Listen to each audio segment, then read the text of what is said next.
Hello students, welcome back to my YouTube channel. So बच्चे our next topic is force between two infinitely long parallel current carrying conductor. सब तो पहला बच्चे ਅਸੀਂ force पता करनी है two infinitely long parallel conductors. सब तो पहला की करो दो conductors draw करो. इस तरीके ਨਾਲ बच्चे दो conductors ਅਸੀਂ draw कर ले. ਹੁਣ ਇਹਨਾਂ ਦੇ ਨਾਮ ਆਪਣੀ ਮਰਜ਼ੀ ਨਾਲ ਕੋਈ ਵੀ ਤੁਸੀਂ ਨਾਮ ਰੱਖ ਸਕਦੇ ਆ. Let us suppose this is x1 y1 and second conductor is x2 y2. ਇਸੇ ਤਰ੍ਹਾਂ AB ਔਰ CD ਨਾਮ ਜੋ ਤੁਹਾਡਾ ਦਿਲ ਕਰਦਾ ਤੁਸੀਂ ਉਹ ਰੱਖ ਸਕਦੇ ਆ. ਹੁਣ ਅਸੀਂ ਕੀ ਲੈਣ ਲੱਗੇ ਆ, ਦੋਨੋਂ ਹੀ ਕੰਡਕਟਰਸ ਦੇ ਵਿੱਚ ਸੇਮ ਡਾਇਰੈਕਸ਼ਨ ਦੇ ਵਿੱਚ ਕਰੰਟ ਫਲੋ ਹੋ ਰਿਹਾ. ਜਿਹੜੀ ਫਰਸਟ ਵਾਇਰ ਆ, so this is our first wire and this is second wire. First wire ਦੇ ਵਿੱਚੋਂ ਬੱਚੇ ਜਿਹੜਾ ਕਰੰਟ ਪਾਸ ਹੋ ਰਿਹਾ ਦੈਟ ਇਜ਼ I1. ਸੋ ਅਸੀਂ ਇੱਥੇ ਲਿਖ ਦਿੱਤਾ I1. ਸੈਕੰਡ ਕੰਡਕਟਰ ਦੇ ਅੰਦਰ ਜੋ ਕਰੰਟ ਫਲੋ ਹੋ ਰਿਹਾ ਦੈਟ ਇਜ਼ I2. ਸੋ ਅਸੀਂ ਕਰੰਟ ਫਲੋ ਕਰ ਦਿੱਤਾ I2. ਠੀਕ ਹੈ ਜੀ. ਹੁਣ ਅਸੀਂ ਪਤਾ ਕੀ ਕਰਨਾ ਹੈ, ਕਿੰਨਾ ਫੋਰਸ ਲੱਗ ਰਿਹਾ ਆ. ਫੋਰਸ ਕਿੱਦਾਂ ਪਤਾ ਕਰਾਂਗੇ? ਹੁਣ ਬੱਚੇ ਅਸੀਂ ਰਾਈਟ ਹੈਂਡ ਥੰਬ ਰੂਲ ਪੜ੍ਹ ਚੁੱਕੇ ਹਾਂ ਆ ਵਾਲਾ, ਕਿ ਇਸ ਤਰੀਕੇ ਨਾਲ ਇੱਕ ਕੰਡਕਟਰ ਪਕੜੋ ਇਸ ਤਰੀਕੇ ਨਾਲ. ਠੀਕ ਹੈ, ਅਗਰ ਕਰੰਟ ਦੀ ਡਾਇਰੈਕਸ਼ਨ ਉੱਪਰ ਵਾਲੇ ਪਾਸੇ ਆ ਤਾਂ ਮੈਗਨੈਟਿਕ ਫੀਲਡ ਜਿਹੜੀ ਆ ਉਹ ਇਨਵਰਡ ਇਸ ਡਾਇਰੈਕਸ਼ਨ 'ਚ ਹੋਏਗੀ. ਇਹਦਾ ਮਤਲਬ ਅਗਰ ਅਸੀਂ ਸਰਕਲਸ ਡਰਾ ਕਰਨਾ ਸਟਾਰਟ ਕਰਦੇ ਹਾਂ ਇਸ ਤਰੀਕੇ ਦੇ ਨਾਲ, ਠੀਕ ਹੈ, ਇਹ ਤੁਹਾਡੀ ਮੈਗਨੈਟਿਕ ਫੀਲਡ ਹੈ. ਇਹਦਾ ਮਤਲਬ ਇਹ ਇਨਵਰਡ ਹੋਏਗਾ ਇਸ ਤਰੀਕੇ ਨਾਲ. ਠੀਕ ਹੈ, ਅੰਦਰ ਵਾਲੇ ਪਾਸੇ ਨੂੰ ਮੈਗਨੈਟਿਕ ਫੀਲਡ ਹੋਏਗੀ. ਸੋ ਬੱਚੇ ਇੰਨੀ ਜ਼ਿਆਦਾ ਮੈਗਨੈਟਿਕ ਫੀਲਡ ਹੋਏਗੀ ਕਿ ਇਹ ਸੈਕੰਡ ਸਰਕਲ ਤੱਕ ਵੀ, ਸੈਕੰਡ ਜਿਹੜੀ ਵਾਇਰ ਆ ਉੱਥੇ ਤੱਕ ਵੀ ਇਹਦੀ ਮੈਗਨੈਟਿਕ ਫੀਲਡ ਪਹੁੰਚਦੀ ਹੋਏਗੀ. ਠੀਕ ਹੈ ਜੀ. ਆ ਦੇਖੋ ਟੱਚ ਹੋ ਰਹੀ ਹੈ ਮੈਗਨੈਟਿਕ ਫੀਲਡ. ਠੀਕ ਹੈ, ਸੋ ਇੱਥੇ ਇਹਦੀ ਮੈਗਨੈਟਿਕ ਫੀਲਡ ਕਿਸ ਤਰੀਕੇ ਦੀ ਹੋਏਗੀ, ਧਿਆਨ ਨਾਲ ਇਹਨੂੰ ਵੀ ਬੱਚੇ ਹੈਂਡ ਦੇ ਨਾਲ ਸਮਝੋ. ਆ ਤੁਹਾਡਾ ਕੰਡਕਟਰ ਹੈ, ਆ ਰਹੀਆਂ ਮੈਗਨੈਟਿਕ ਫੀਲਡ ਇੱਦਾਂ ਕਰਕੇ ਅੰਦਰ ਨੂੰ ਗਈਆਂ. ਬੱਚੇ ਆਹ ਵਾਲੀਆਂ ਫਿੰਗਰਸ ਦਿਖਾਈ ਦੇ ਰਹੀਆਂ, ਇਹ ਅੰਦਰ ਵਾਲੇ ਪਾਸੇ ਨੂੰ ਗਈਆਂ. ਇਹਦਾ ਮਤਲਬ ਜਿਹੜੀ ਇੱਥੇ ਮੈਗਨੈਟਿਕ ਫੀਲਡ ਆ ਇਹ ਕਿੱਦਾਂ ਦੀ ਜਾਏਗੀ, ਇਨਵਰਡ. ਕਲੀਅਰ ਹੋ ਗਈ, ਕਿਉਂਕਿ ਫਿੰਗਰਸ ਇੱਧਰੋਂ ਰੋਟੇਟ ਹੋ ਕੇ ਉੱਧਰ ਨੂੰ ਜਾ ਰਹੀਆਂ. ਇਹਦਾ ਮਤਲਬ ਮੈਗਨੈਟਿਕ ਫੀਲਡ ਅੰਦਰ ਵੱਲ ਨੂੰ ਧੱਕਾ ਮਾਰੇਗੀ. So this is your magnetic field due to second conductor. ਇਸ ਕਰਕੇ ਇਹਦਾ ਨਾਮ ਅਸੀਂ B2 ਰੱਖ ਦਿੱਤਾ. ਕਲੀਅਰ ਹੋ ਗਿਆ ਬੱਚੇ? B2 ਕਿਉਂ ਰੱਖਿਆ? ਕਿਉਂਕਿ ਸੈਕੰਡ ਕੰਡਕਟਰ ਕਰਕੇ ਮੈਗਨੈਟਿਕ ਫੀਲਡ ਦਾ ਇਫੈਕਟ ਆ ਰਿਹਾ ਆ. ਸੋ ਮੈਗਨੈਟਿਕ ਫੀਲਡ ਕਿੱਦਾਂ ਦੀ ਆ, ਇਨਵਰਡ. ਕਲੀਅਰ ਹੋ ਗਈ ਬੱਚੇ ਇੰਨੀ ਚੀਜ਼? ਹੁਣ ਦੇਖੋ ਅਸੀਂ ਫਲੈਮਿੰਗਸ ਦਾ ਲੈਫਟ ਹੈਂਡ ਰੂਲ ਲਗਾਉਣ ਲੱਗੇ ਹਾਂ, ਜੋ ਤੁਸੀਂ ਲਾਸਟ ਵੀਡੀਓ ਦੇ ਵਿੱਚ ਦੇਖਿਆ ਹੋਏਗਾ. ਬੱਚੇ ਧਿਆਨ ਨਾਲ ਹੈਂਡ ਅਪਲਾਈ ਕਰਨਾ ਸਿਖਾ ਰਹੀਆਂ, ਇਸ ਕਰਕੇ ਇਦਾਂ ਦੀ ਵੀਡੀਓ ਬਣਾ ਰਹੀ ਹੈ, ਨਹੀਂ ਤਾਂ ਮੇਰੀ ਸਾਰੀ ਕੰਪਿਊਟਰਾਈਜ਼ਡ ਹੁੰਦੀਆਂ ਆ. ਸੋ ਧਿਆਨ ਨਾਲ ਦੇਖਣਾ ਅਸੀਂ ਹੈਂਡ ਕਿਸ ਤਰ੍ਹਾਂ ਅਪਲਾਈ ਕਰਨ ਲੱਗੇ ਹਾਂ. ਹੁਣ ਦੇਖੋ ਬੱਚੇ ਅਸੀਂ ਲੈਫਟ ਹੈਂਡ ਰੂਲ, ਸੋ ਲੈਫਟ ਹੈਂਡ ਰੂਲ ਇਸ ਤਰੀਕੇ ਨਾਲ ਲੈ ਲਓ. ਠੀਕ ਹੈ, ਆ ਤੁਹਾਡਾ ਹੱਥ ਆ, ਇਸ ਤਰੀਕੇ ਨਾਲ ਲੈ ਲਓ. ਠੀਕ ਹੈ, ਸੋ ਥੰਬ ਕੀ ਸੀ, ਫਾਦਰ, ਫਿੰਗਰ ਕੀ ਸੀ, ਮਦਰ, ਆਹ ਵਾਲੀ ਕਰੰਟ. ਠੀਕ ਹੈ ਜੀ. ਹੁਣ ਬੱਚੇ ਆਪਣੀ ਡਾਇਗਰਾਮ ਧਿਆਨ ਨਾਲ ਚੈੱਕ ਕਰੋ. ਉੱਪਰ ਕੀ ਜਾ ਰਿਹਾ, ਕਰੰਟ. ਠੀਕ ਹੈ, ਔਰ ਮੈਗਨੈਟਿਕ ਫੀਲਡ ਅੰਦਰ ਨੂੰ ਜਾ ਰਹੀ ਆ. ਸਾਨੂੰ ਆ ਦੋ ਚੀਜ਼ਾਂ ਬਾਰੇ ਪਤਾ ਆ, ਸੋ ਅਸੀਂ ਫੋਰਸ ਪਤਾ ਕਰ ਸਕਦੇ ਹਾਂ. ਸੋ ਕਿਸ ਤਰੀਕੇ ਨਾਲ ਪਤਾ ਕਰਾਂਗੇ, ਆਪਣੇ ਹੈਂਡ ਦੇ ਨਾਲ. ਠੀਕ ਹੈ ਜੀ. ਅਸੀਂ ਫਾਦਰ, ਮਦਰ, ਚਾਈਲਡ. ਕਰੰਟ ਸਾਨੂੰ ਪਤਾ ਉੱਪਰ ਵਾਲੇ ਪਾਸੇ ਆ ਤਾਂ ਉੱਪਰ ਵਾਲੇ ਪਾਸੇ ਰੱਖ ਲਓ. ਮੈਗਨੈਟਿਕ ਫੀਲਡ ਮਤਲਬ ਆਹ ਵਾਲੀ ਜੋ ਫਿੰਗਰ ਆ ਸਾਨੂੰ ਪਤਾ ਕਿ ਕਿੱਥੇ ਆ, ਅੰਦਰ ਵਾਲੇ ਪਾਸੇ ਨੂੰ. ਸੋ ਅੰਦਰ ਵਾਲੇ ਪਾਸੇ ਕਰੰਟ ਆ ਸੀ, ਸੋ ਇਹਨੂੰ ਉੱਪਰ ਕਰ ਦਿਓ ਇਸ ਤਰੀਕੇ ਨਾਲ. ਬੱਚੇ ਧਿਆਨ ਨਾਲ ਸਮਝ ਲਓ. ਕਰੰਟ ਆ ਤੁਹਾਡੀ ਮੈਗਨੈਟਿਕ ਫੀਲਡ ਆ, ਸੋ B2 ਅੰਦਰ ਵਾਲੇ ਪਾਸੇ ਆ, ਕਰੰਟ I ਆ ਰਿਹਾ ਇਹ ਉੱਪਰ ਵਾਲੇ ਪਾਸੇ ਆ, ਫੋਰਸ ਕਿੱਧਰ ਆ, ਇਸ ਪਾਸੇ. ਠੀਕ ਹੈ ਜੀ. ਸੋ ਦੇਖ ਲਓ ਧਿਆਨ ਨਾਲ ਬੱਚੇ, ਮੇਰਾ ਹੱਥ ਇਸ ਤਰੀਕੇ ਨਾਲ ਸੀ, ਸੋ ਆ ਰਿਹਾ. ਠੀਕ ਹੈ, ਆ ਕੀ ਆ, ਕਰੰਟ, ਆ ਕੀ ਆ, ਮੈਗਨੈਟਿਕ ਫੀਲਡ, ਔਰ ਆਹ ਫੋਰਸ. ਕਲੀਅਰ ਹੋ ਗਿਆ ਬੱਚੇ? ਫੋਰਸ ਕਿੱਧਰ ਆ, ਫੋਰਸ ਆ ਜੂਗੀ ਅੰਦਰ ਵਾਲੇ ਪਾਸੇ ਨੂੰ. ਕਲੀਅਰ ਹੋ ਗਿਆ ਬੱਚੇ ਕਨਸੈਪਟ? ਸੋ ਬੱਚੇ ਇਸ ਪੂਰੀ ਡਾਇਗਰਾਮ ਤੁਹਾਨੂੰ ਅੱਛੀ ਤਰੀਕੇ ਨਾਲ ਕਲੀਅਰ ਹੋ ਗਈ ਹੋਏਗੀ ਕਿ ਤੁਹਾਡੀ ਮੈਗਨੈਟਿਕ ਫੀਲਡ, ਕਰੰਟ ਔਰ ਫੋਰਸ ਦੀ ਡਾਇਰੈਕਸ਼ਨ ਕਿਸ ਤਰੀਕੇ ਨਾਲ ਆਉਂਦੀ ਆ. ਠੀਕ ਹੈ ਜੀ. ਸੋ ਮੇਨ ਆਰਟੀਕਲ ਸਟਾਰਟ ਕਰਦੇ ਹਾਂ. ਨਾਓ let's find the force experienced per unit length by the current carrying conductor x1 y1. so this is the x1 y1. मतलब ਅਸੀਂ ਇੱਥੇ ਪਤਾ ਕਰਨੀ ਆ due to ਕਿਹਦੇ ਕਰਕੇ, magnetic field produced by the current carrying conductor x2 y2 ਜਦੋਂ ਇਹਦੇ ਵਿੱਚੋਂ ਅਸੀਂ ਕਰੰਟ ਪਾਸ ਕੀਤਾ ਤਾਂ ਕਿੰਨੀ ਮੈਗਨੈਟਿਕ ਫੀਲਡ ਜਿਹੜੀ ਪ੍ਰੋਡਿਊਸ ਹੋਈ ਆ ਅਸੀਂ ਉਹਦੇ ਬਾਰੇ ਸਟੱਡੀ ਕਰਨ ਜਾ ਰਹੇ ਹਾਂ। ਠੀਕ ਹੈ ਜੀ। ਸੋ ਬੱਚੇ ਡਾਇਰੈਕਸ਼ਨ ਅਗਰ ਕਲੀਅਰ ਨਹੀਂ ਹੋਏਗੀ ਵੀ ਬੀ ਇਨਵਰਡ ਆਊਟਵਰਡ ਹੈ, ਕਰੰਟ ਕਿਸ ਡਾਇਰੈਕਸ਼ਨ 'ਚ ਆ, ਤਾਂ ਆਰਟੀਕਲ ਬਿਲਕੁਲ ਸਮਝ ਨਹੀਂ ਲੱਗੇਗਾ। ਸੋ ਧਿਆਨ ਨਾਲ ਸਭ ਤੋਂ ਪਹਿਲਾਂ ਆਪਣੀ current, magnetic field and force ਬੱਚੇ ਕਲੀਅਰ ਕਰ ਲੈਣਾ ਕਿ ਇਹਦੀ ਡਾਇਰੈਕਸ਼ਨ ਇੱਦਾਂ ਹੀ ਕਿਉਂ ਬਣੀ ਆ। ਨੈਕਸਟ ਆ ਜਾਓ magnetic field at point P। ਹੁਣ ਬੱਚੇ ਇੱਥੋਂ ਜਦੋਂ ਅਸੀਂ ਕਰੰਟ ਪਾਸ ਕੀਤਾ ਤਾਂ ਇਹਦੇ ਆਸ-ਪਾਸ ਮੈਗਨੈਟਿਕ ਫੀਲਡ ਪ੍ਰੋਡਿਊਸ ਹੋ ਗਈ ਜਿਹੜੀ P ਪੁਆਇੰਟ ਤੱਕ ਜਿਹੜਾ ਆ ਪਹੁੰਚ ਰਹੀ ਆ। ਸੋ ਅਸੀਂ P ਪੁਆਇੰਟ ਦੀ ਸਟੱਡੀ ਕਰਨ ਲੱਗੇ ਹਾਂ। ਸੋ P ਪੁਆਇੰਟ 'ਤੇ ਮੈਗਨੈਟਿਕ ਫੀਲਡ ਕਿੰਨੀ ਲੱਗ ਰਹੀ ਆ। ਧਿਆਨ ਦਿਓ ਕਿ ਇੱਥੇ ਅਸੀਂ ਕਿਹਦੇ ਕਰਕੇ ਕਰੰਟ ਆ, I2 ਕਰਕੇ। ਠੀਕ ਹੈ। ਸੋ ਮੈਗਨੈਟਿਕ ਫੀਲਡ ਕਿਹੜੀ ਪ੍ਰੋਡਿਊਸ ਹੋ ਰਹੀ ਆ, ਦਿਸ ਵਨ B2। ਕਲੀਅਰ ਹੋ ਗਈ। ਸੋ ਅਸੀਂ B2 ਫਾਈਂਡ ਆਊਟ ਕਰਨ ਲੱਗੇ ਹਾਂ। ਸੋ B2 ਦਾ ਆਂਸਰ ਕਿੰਨਾ ਆਏਗਾ, B2 is equal to μ0/4 Bhai 2I2/R। ਬੱਚੇ ਤੁਸੀਂ ਅੰਪੇਅਰ ਸਰਕੂਲਰ ਲਾਅ ਕੀਤਾ ਹੋਇਆ, ਠੀਕ ਹੈ। ਸਟ੍ਰੇਟ ਲਾਈਨ ਦਾ ਆਂਸਰ ਆਇਆ ਸੀ μ0/4 ਪਾਈ 2I/R। ਅਗਰ ਯਾਦ ਆ ਤਾਂ ਵੈਲ ਐਂਡ ਗੁੱਡ ਹੈ, ਅਗਰ ਤੁਹਾਨੂੰ ਨਹੀਂ ਯਾਦ ਤਾਂ ਇੱਕ ਵਾਰੀ ਆਪਣੇ ਨੋਟਸ ਓਪਨ ਕਰਕੇ ਰਿਜ਼ਲਟ ਜ਼ਰੂਰ ਦੇਖਣਾ। ਠੀਕ ਹੈ ਜੀ। ਸੋ ਉੱਥੋਂ ਹੀ ਰਿਜ਼ਲਟ ਲਿੱਤਾ ਆ।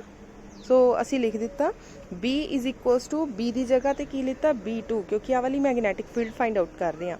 Is equals to μ0/4 pi 2I ਸੀ। I ਦੀ ਜਗ੍ਹਾ ਤੇ ਅਸੀਂ ਕਰੰਟ I2 ਕਿਉਂ ਚੂਜ਼ ਕੀਤਾ, ਕਿਉਂਕਿ ਇਸ ਕਰੰਟ ਦੀ ਵਜ੍ਹਾ ਨਾਲ ਆਹ ਵਾਲੀ ਮੈਗਨੈਟਿਕ ਫੀਲਡ ਪ੍ਰੋਡਿਊਸ ਹੋਈ ਆ। So this is I2 divided by R। Clear ਹੋ ਗਿਆ। According to the right hand thumb rule. ਬੱਚੇ ਥੰਬ ਰੂਲ ਕੀ ਸੀ, ਇਸ ਤਰਫ ਤੁਹਾਡਾ ਥੰਬ ਸੀ ਤੇ ਫਿੰਗਰਸ ਅੰਦਰ ਵੱਲ ਨੂੰ ਫੋਲਡ ਸੀ।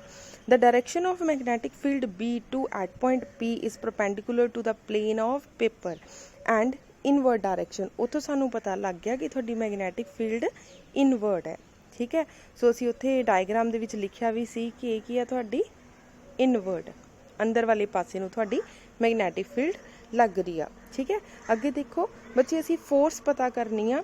ਫੋਰਸ ਕਿੱਦਾਂ ਪਤਾ ਕਰਾਂਗੇ, ਅਸੀਂ ਲਾਸਟ ਆਰਟੀਕਲ ਦੇ ਵਿੱਚੋਂ ਫੋਰਸ ਦਾ ਆਨਸਰ ਸੋਲਵ ਕੀਤਾ ਸੀ, I L vector cross B vector. ਠੀਕ ਹੈ। ਕ੍ਰੋਸ ਪ੍ਰੋਡਕਟ ਹਟਾ ਦਾਂਗੇ ਤਾਂ ਬੱਚੇ ਸਾਈਨ ਥੀਟਾ ਆ ਜਾਏਗਾ। So we get ILB sine theta. ਠੀਕ ਹੈ ਜੀ। ਸੋ ਸਾਨੂੰ ਪਤਾ ਕਿ ਜਦੋਂ ਅਸੀਂ ਆਪਣਾ ਲੈਫਟ ਹੈਂਡ ਜਿਹੜਾ ਆ ਸਟ੍ਰੈਚ ਕਰਦੇ ਹਾਂ, ਸਾਰੀ ਫਿੰਗਰਸ ਦੇ ਵਿਚਕਾਰ 90 ਡਿਗਰੀ ਦਾ ਐਂਗਲ ਬਣਦਾ। ਸੋ ਸਾਈਨ 90 ਆ ਜਾਏਗਾ ਇੱਥੇ। ਠੀਕ ਹੈ। Sine 90 equals to 1। ਫਾਈਨਲੀ ਸਾਡਾ F ਦਾ ਆਂਸਰ ਕਿੰਨਾ ਆ ਜਾਏਗਾ, BIL। ਕਲੀਅਰ ਹੋ ਗਿਆ। ਹੁਣ ਅਸੀਂ ਮੰਨ ਲਿਆ ਕਿ ਜਿਹੜੀ ਤੁਸੀਂ ਲੈਂਥ ਲੈ ਰਹੇ ਹੋ, ਵਾਇਰ ਦੀ ਲੈਂਥ ਲੈ ਰਹੇ ਹੋ 1 ਯੂਨਿਟ ਲੈ ਰਹੇ ਹੋ, ਇਟ ਮੀਨਸ 1 ਲੈ ਰਹੇ ਹਾਂ। ਸੋ ਅਸੀਂ ਕੀ ਕਰਾਂਗੇ, ਫੋਰਸ ਕਿੱਦਾਂ ਪਤਾ ਕਰਾਂਗੇ, F ਇਜ਼ ਇਕੁਅਲਸ ਟੂ, ਬੱਚੇ ਹੁਣ ਧਿਆਨ ਨਾਲ ਦੇਖੋ, ਆਹ ਵਾਲੀ ਮੈਗਨੈਟਿਕ ਫੀਲਡ, ਸੋ B2। ਸੋ ਅਸੀਂ ਪੁੱਟ ਕਰ ਰਹੇ ਹਾਂ B2। ਸੋ ਇਹਦੇ ਵਿੱਚੋਂ ਕਿਹੜਾ ਕਰੰਟ ਪਾਸ ਹੋ ਰਿਹਾ, I1। ਸੋ ਅਸੀਂ ਲਿਖ ਰਹੇ ਹਾਂ ਮਲਟੀਪਲਾਈ ਬਾਈ I1। ਬੱਚੇ ਹੁਣ ਅਸੀਂ ਫੋਰਸ ਪਤਾ ਕਰ ਰਹੇ ਹਾਂ, ਧਿਆਨ ਰੱਖਣਾ ਫੋਰਸ ਪਤਾ ਕਰ ਰਹੇ, ਸਾਨੂੰ ਕੋਈ ਇੱਕ ਕੰਡਕਟਰ ਚੂਜ਼ ਕਰਨਾ ਪਏਗਾ। ਸੋ ਅਸੀਂ ਆਹ ਵਾਲਾ ਕੰਡਕਟਰ ਚੂਜ਼ ਕਰ ਰਹੇ ਹਾਂ। ਸੋ ਇੱਥੇ ਮੈਗਨੈਟਿਕ ਫੀਲਡ ਕਿੰਨੀ ਆ, B2, ਔਰ ਕਰੰਟ ਕਿੰਨਾ ਲੱਗ ਰਿਹਾ, I1। ਸੋ ਲੈਂਥ ਅਸੀਂ ਕਿੰਨੀ ਕੰਸੀਡਰ ਕਰ ਲਈ, 1। ਸੋ ਲੈਂਥ ਦੀ ਜਗ੍ਹਾ ਤੇ ਅਸੀਂ ਪੁੱਟ ਕਰ ਦਿੱਤਾ 1। ਨਾਓ what is B2? B2 the value ਅਸੀਂ ਹੁਣੇ ਸੋਲਵ ਕਰਕੇ ਹਟੇ ਹਾਂ। ਠੀਕ ਹੈ। ਉਹ ਵੈਲਿਊ ਅਸੀਂ ਇੱਥੇ ਪੁੱਟ ਕਰ ਦਿੱਤੀ, ਕਰਤੀ ਪੁੱਟ। ਮਲਟੀਪਲਾਈ I1 ਅਸੀਂ ਐਸ ਲਿਖਿਆ ਰਹਿਣ ਦਾ, 1 ਦੀ ਜਗ੍ਹਾ ਤੇ 1 ਲਿਖਣਾ ਤਾਂ ਲਿਖ ਲਓ, ਨਹੀਂ ਤਾਂ ਅਗਰ 1 ਨੂੰ I1 ਨਾਲ ਮਲਟੀਪਲਾਈ ਕਰਾਂਗੇ ਤਾਂ I1 ਹੀ ਆ ਜਾਏਗਾ। ਕਲੀਅਰ ਹੋ ਗਈ ਬੱਚੇ ਆਹ ਟਰਮ। ਸੋ ਲਾਸਟ ਵਿੱਚ ਕੀ ਕਰਨਾ, F ਆਹ ਵਾਲੀ ਸਾਰੀ ਟਰਮ ਨੂੰ ਆਪਸ ਵਿੱਚ ਮਲਟੀਪਲਾਈ ਕਰ ਦੇਣਾ। ਜਦੋਂ ਮਲਟੀਪਲਾਈ ਕਰਾਂਗੇ we get μ0/4 pi 2I1 I2 divided by R। Clear ਹੋ ਗਈ ਬੱਚੇ ਇੰਨੀ ਚੀਜ਼। ਸੋ ਇਹ ਤੁਸੀਂ ਆਪਣਾ ਫਾਈਨਲੀ ਫੋਰਸ ਫਾਈਂਡ ਆਊਟ ਕਰ ਲਿਆ। ਹੁਣ ਨੈਕਸਟ ਦੇਖੋ, ਅਪਲਾਈ ਫਲੈਮਿੰਗਸ ਲੈਫਟ ਹੈਂਡ ਰੂਲ। ਬੱਚੇ ਲੈਫਟ ਹੈਂਡ ਰੂਲ ਕਿਹਦੇ ਵਿੱਚ ਆ, ਜਿਹਦੇ ਵਿੱਚ ਫਾਦਰ ਮਦਰ ਚਾਈਲਡ 3 ਫਿੰਗਰਸ ਆਉਂਦੀਆਂ ਆ। Force capital F on conductor X1 Y1 act in a plane of paper and towards left similarly to X2 Y2 force towards right. ਠੀਕ ਹੈ। ਹੁਣ ਧਿਆਨ ਨਾਲ ਦੇਖੋ ਬੱਚੇ, ਇੱਥੇ ਸਾਡੀ ਫੋਰਸ ਕਿਹੜੀ ਲੱਗ ਰਹੀ ਆ, X1 Y1 ਤੇ ਅੰਦਰ ਵਾਲੇ ਪਾਸੇ ਇਸ ਤਰਫ। ਠੀਕ ਹੈ। ਤੁਸੀਂ ਲਿਖ ਸਕਦੇ ਆ ਕਿ ਲੈਫਟ ਹੈਂਡ ਸਾਈਡ ਤੇ ਇੱਧਰ ਰਾਈਟ ਹੈਂਡ ਸਾਈਡ ਅੰਦਰ ਵਾਲੇ ਪਾਸੇ ਨੂੰ ਲੱਗ ਰਹੀ ਆ, ਜਾਂ ਤੁਸੀਂ ਲਿਖ ਸਕਦੇ ਆ ਫੋਰਸ ਅਪਲਾਈਂਗ ਇਨਵਰਡ ਡਾਇਰੈਕਸ਼ਨ। ਠੀਕ ਹੈ। ਦੋਨੋਂ ਹੀ ਅੰਦਰ ਵਾਲੇ ਪਾਸੇ ਨੂੰ ਫੋਰਸ ਅਪਲਾਈ ਹੋ ਰਹੀ ਆ। ਅੱਗੇ ਦੇਖੋ, so one two parallel conductor carrying current in a same direction attract each other, अगर दो कंडक्टर्स आ दोनों कंडक्टर की सेम डायरैक्शन दे विच करंट फ्लो हो रहा तो दोनों कंडक्टर एक दूसरे नू अट्रैक्ट करते होणगे। क्लियर होगी। And magnitude of force that each current exert on a unit length of the either conductor. So force का आंसर बच्चे सेम आएगा, F is equal to mu not over 4 pi 2I1 I2 divided by R. हुण यही current बच्चे एक उपर जा रहा एक नीचे नू आ रहा, सो डायरैक्शन ऑपोजिट होगी। तो अगर डायरैक्शन ऑपोजिट आ तो दोनों की करनगे एक दूसरे नू रिपैल करनगे। So both conductor repel each other, ठीक है, करंट की वजह ना। सो कई बार बच्चे 1 मार्क्स MCQs भी आ जाता है कि अगर सेम डायरैक्शन दे विच करंट होएगा तो की होएगा, अगर ऑपोजिट डायरैक्शन दे विच करंट होएगा दैन की होएगा। क्लीयर हो गया। सो बच्चे अज का साडा कॉन्सैप्ट सी, अगर किसी तरह की कोई प्रॉब्लम होवे, कुछ ना समझ लग्या होवे तो तुसीं पुछ सकते हैं। Thank you so much. Next article देखो बच्चे, डेफिनेशन ऑफ अंपेयर। सो असी अंपेयर की definition according to this article देनी है, ठीक है। सो आप स्टार्ट करते हैं। The force between the two parallel wire carrying current. So असी दो पैरेलल वायर हुणे असी दो पैरेलल वायर्स लित्तियां सी। सो करंट चाहे बच्चे सेम डायरैक्शन च होवे अगर in opposite direction on a segment of a length L। मान लो कि ये लेंथ कितनी आ L, ठीक है जी। सो इत्थे असी यूनिट्स फाइंड आउट करन लगे हाँ। सो बच्चे फोर्स का फॉर्मूला साडा की आया सी mu not divided by 4 pi 2I1 I2 divided by R। 2 1 2 2 2 4, इसका मतलब साडा की आ गया mu naught over 2 pi I1 I2 divided by R, ठीक है। सो आ गया I1 I2 divided by R, ठीक है जी। क्योंकि हुण असी पर्टिकुलर एक लेंथ चूज कर रहे हैं, सो इस करके पूरी टर्म नू असी की कीता, इस पूरी टर्म नू असी किहदे नाल मल्टीप्लाई कर दिता, लेंथ दे नाल, L दे नाल, ठीक है जी। बच्चे आ क्लीयर हो गया। Mu naught over 2 pi I1 I2 divided by R जिहड़ा साडा मेन आर्टिकल तो आंसर आया, L की है तुहाडी लेंथ दे नाल मल्टीप्लाई कर दिता, ठीक है जी।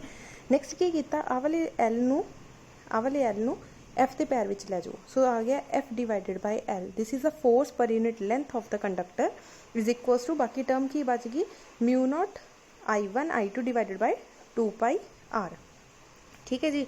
हुण देखो बच्चे mu not over 2 pi is a constant term, so नू एज सच लिख दिता।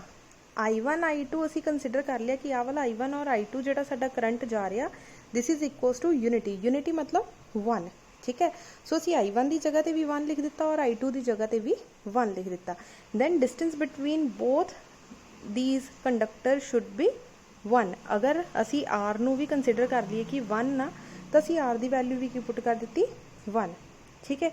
Then what is the value of mu naught की वैल्यू कितनी होंदी है 4 पाई मल्टीप्लाई 10⁻⁻⁷ 2 पाई एस सच आ गया। दैन पाई के नाल पाई कैंसल, 2 1 2 2 2 4। सो साडा फाइनली आंसर कितना आ गया 2 × 10⁻⁻⁷ न्यूटन पर मीटर, ठीक है जी। ये फोर्स पर यूनिट लेंथ का तुहाडा आंसर आ गया। सो इनू डिफाइन किद्दां करांगे। Ampere is defined as the constant current when flows through the two parallel infinitely long straight conductor of negligible cross section. Negligible cross section मतलब जिहड़ियां बच्चे आ वालियां आपां प्लेट्स लैणियां आ, वायरस लैणियां आ। सो ये वायरस की जिहड़ी कह लो लेंथ होएगी, एरिया होएगा, ठीक है, ये वाला एरिया होएगा वो बहुत ज़्यादा स्मॉल होना चाहिए, निगलीजिबल मतलब ना बराबर होना चाहिए। And placed in a vacuum और एयर, चाहे इनू किसी वैक्यूम के अंदर रख दो दोनों वायर्स नू, चाहे किसी एयर के अंदर रख दो एट डिस्टेंस ऑफ 1 मीटर। जो आ दोनों की डिस्टेंस कितनी होएगी 1 मीटर होएगी। एक्सपीरियंस ऑफ फोर्स, उस टाइम ये फोर्स एक्सपीरियंस करेगी 2 × 10⁻⁻7 न्यूटन पर लेंथ ऑफ द कंडक्टर, ठीक है। मतलब F/L फील करेगी, इनू असी की बोल दिंने 1 अंपेयर। क्लीयर होगी बच्चे डेफिनेशन। सो अज दे पूरे आर्टिकल दे विच बच्चे तुहानू किते भी कोई प्रॉब्लम होवे या कुछ पुछना होवे तो तुसी पुछ सकते हैं। Thank you so much.